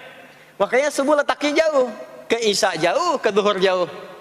Ya, saya mau jamaah, ya jama antara isya dengan subuh biar nanti bangunnya sekalian gitu, nggak bisa. Ya, maghrib masih bisa dijama dengan isya, isya dikosor dari 4 jadi 2. Maghrib nggak bisa dikosor karena 3 nggak mungkin jadi 1,5. Ya, zuhur udah 2, masa mau dikurangin lagi? Subuh udah 2, nggak mungkin dikurangi lagi. Maka dari itu subuh menyendiri sendiri. Nah, ada apa kemuliaan di subuh itu? Maka turunlah Quran surah ke-17 ayat 78 yang tadi saya bacakan di awal. Aqimis salata liduluki syamsi ila ghasaqil lail. Sampai sini zuhur sampai isya. Duluki syamsi, tergelincir matahari, itu zuhur.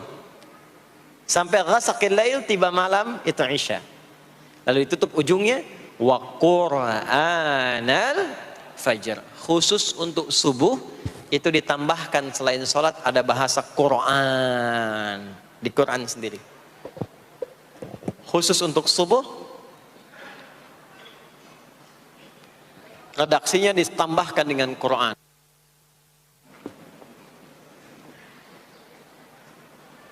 Apa itu Quran? Halo, apa itu Quran? Kalau tidak tahu cepat katakan wallahu a'lam. Apa itu Quran? Wallahu a'lam. Ada Quran, ada Al-Quran. Ada Quran, ada Al-Quran. Kalau yang disebut Al-Quran itu mutlak firman Allah. Dari mulai Al-Fatihah sampai An-Nas. Ini yang terdapat di dalam mushaf ini, di 2 jilid ini. Ya, itu Al-Quran. Kalau disebutkan Quran tanpa alif lam, maka yang dimaksudkan bacaan secara umum. Apakah itu Al-Quran, doa, istighfar, semua bacaan itu Quran. Kemuliaan sholat subuh itu dimulai sejak waktu fajar, matahari mulai keluar sinarnya untuk membelah gelapnya malam, itu sinarnya disebut dengan fajar. Nanti subuhnya saya terangkan di akhir. Sinarnya dibelah, membelah kegelapan malam, fajar shadiq. Maka pada saat itu bukan hanya sholatnya yang punya keistimewaan seperti sholat asar tadi, tapi semua bacaannya langsung dijawab seketika oleh Allah Subhanahu wa ta'ala. Dipersaksikan oleh seluruh malaikat dan dijawab langsung oleh Allah Subhanahu wa ta'ala. Jadi kalau Anda berdoa, maaf, doanya lebih cepat terkabul kalau dipanjatkan dengan cara yang benar dan khusyuk. Kalau Anda istighfar, langsung dijawab. Kalau kita baca Quran, pahala langsung dituliskan berlipat. Itulah kemuliaan waktu fajar. Jadi Allah sendiri yang menyampaikan, bukan cuma sholat yang penting, semua bacaannya itu langsung didengar, langsung direspon, langsung dipersaksikan. Karena itu ada anjuran bahkan dari Al-Quran, dan ini dikerjakan oleh semua sahabat, saking pentingnya sholat subuh itu, waktu fajar itu, bahkan mereka bangun dan menunggu sebelum tiba fajar. Maka disitulah muncul kemudian tahajud. Maka muncullah kemudian istighfar sebelum waktu subuh. Ya, ada amalan. Ini saya mau kasih rahasia ya. Tapi tolong jaga, ini antara kita saja di sini. Ya, rahasia. Ada waktu sebelum subuh. Cuman 15 sampai 20 menit kurang lebih. Ingat ya, kalau dikonversi sekitar 15 sampai 20 menit waktunya. Namanya waktu sahar. Sahar, jamaknya ashar. Jamak itu karena setiap hari oleh Allah dikasih itu. Sahar, jamaknya ashar.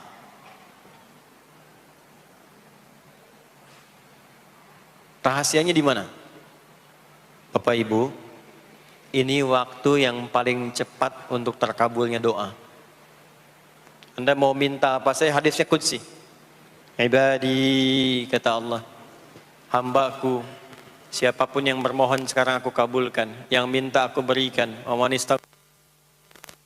man istaghfara li ghafartu lah. Siapa yang minta ampunan, istighfar, aku ampuni dia sekarang juga.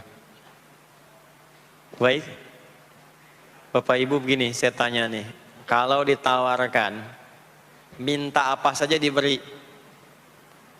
ya, terus minta ampun juga diampuni, pilih mana?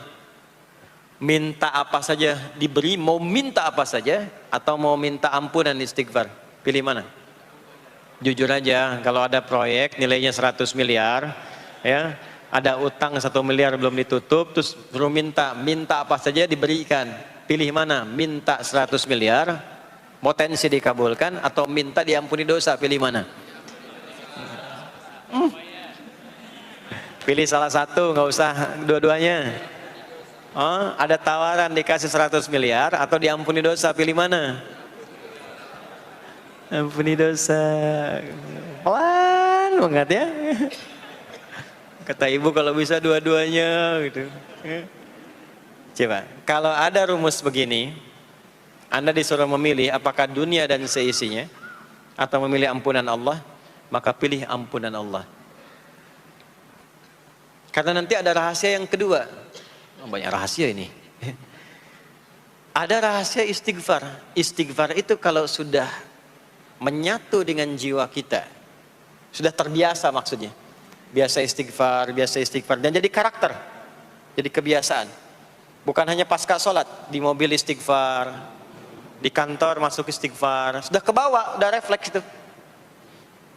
Faidah keutamaan untuk orang yang rajin istighfar itu ada dua. Satu, diampuni dosanya oleh Allah, yang cirinya nanti akan dijaga dari maksiat. Ya, bukan maksum, karena maksum itu untuk para nabi. Untuk para nabi dan rasul. Manusia nggak ada yang maksum selain nabi dan rasul. Maksudnya apa? Diberikan petunjuk oleh Allah untuk menjaga diri. Sehingga ketika dosanya diampuni, dia nggak berbuat dosa itu lagi. Mata biasa melihat yang tidak baik, tobat, diampuni dosa mata itu, cirinya adalah mata nggak senang lihat yang nggak baik lagi. Itu dosa mata diampuni, ciri tobat diterima. Maka istighfar itu menggugurkan dosa-dosa dan menjaga kita dari perbuatan salah. Yang kedua, orang yang sudah terbiasa beristighfar, itu doa cepat dikabulkan bahkan sebelum ia memintanya dan memohonkannya. Di sebelum melafazkannya, itu bisa terjadi Allah sudah mengabulkannya. Itulah kemuliaan istighfar. Nah, orang-orang yang istighfar menunggu waktu datangnya fajar, itu mendapatkan kemuliaan langsung dari Allah, sampai dikatakan di Al-Quran, disebutkan sebagai orang-orang yang akan menghuni taman surga yang sekarang sedang beraktivitas di dunia. Itu ada di Quran surah ke-51 ayat 15 sampai 18, yang istighfarnya di ayat 18. Ya, jaminan surganya ayat 15, 16, 17-nya tentang tahajud. Innal muttaqina fi jannatin wa 'uyun akhidhina ma atahum rabbuhum innahum kanu qabla dhalika muhsinin. 17-nya kanu qalilan minal laili ma yahja'un, bahkan nunggu waktu sahar, nunggu subuh, tahajud dulu. Kemudian 18-nya wa bil ashari hum yastaghfirun. Istighfar. Istighfar, istighfar, istighfar. Sampailah tiba dia waktu fajar subuh. Ya. Itu selesai dia istighfar, dapat kesempatan subuh, sholat dulu 2 rakaat. Itu saking tingginya waktu itu, nilainya kata Nabi melebihi dunia dan seisinya. Melebihi dunia dan seisinya. Masya Allah. Makanya muncul kemudian sabda Nabi, raka'atul fajri khairum minad dunya wa ma fiha. 2 rakaat subuh ini daripada dunia dan seisinya. Itu asalnya di sini. Jadi memang subuh itu masih diperjuangkan. Dan subuh itu generatornya, kalau subuh sudah bisa konsisten, yang lainnya ikut. Subuh itu kalau sudah konsisten, subuh ke masjid jamaah, jamaah subuh jamaah, bangun tahajud, istiqamah istighfar. Itu kalau subuhnya sudah bagus, yang lainnya ikut. Ya.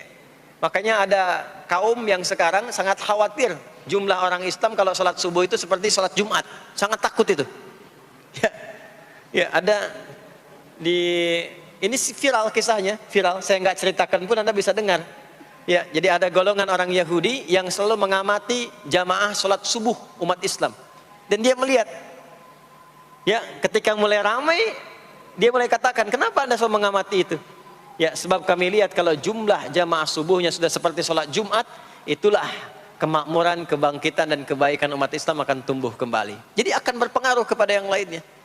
Itulah mudah-mudahan kegiatan perjuangan subuh, ya, ada pejuang subuh baik di Masjid Raya Pondok Indah, di masjid-masjid yang lainnya, memberikan keberkahan kepada kita, dan puncaknya adalah perubahan pada perilaku. Jadi kalau cuman berjuang datang subuh tapi tidak merubah perilaku, ada yang salah dengan itu semua. Ada yang tidak tepat, ada yang belum sempurna. Itu yang bisa kita sampaikan sebagai kajian pembuka kita di kesempatan kali ini. Mudah-mudahan ada manfaat yang bisa kita dapatkan. Kesimpulannya adalah salat adalah inti amalan kita yang bisa merubah alur kehidupan kita dunia dan akhirat. Salat kunci kebahagiaan, salat kunci kesuksesan, salat kunci datangnya rahmat Allah Subhanahu wa taala. 2, Allah meminta kita menunaikan salat 5 kali dalam sehari untuk memudahkan semua urusan kita di setiap waktu dalam sehari itu. Dan yang ketiga, di antara sekian 5 waktu itu ada waktu-waktu yang istimewa, yaitu asar, dan yang paling istimewa adalah subuh ataupun fajar. Mudah-mudahan kita bisa konsisten menunaikan dan menjaga waktu salat itu sampai kita pulang kepada Allah dalam keadaan husnul khatimah. Sementara itu yang disampaikan. Baik, mudah-mudahan ada keberkahan dari apa yang telah disampaikan.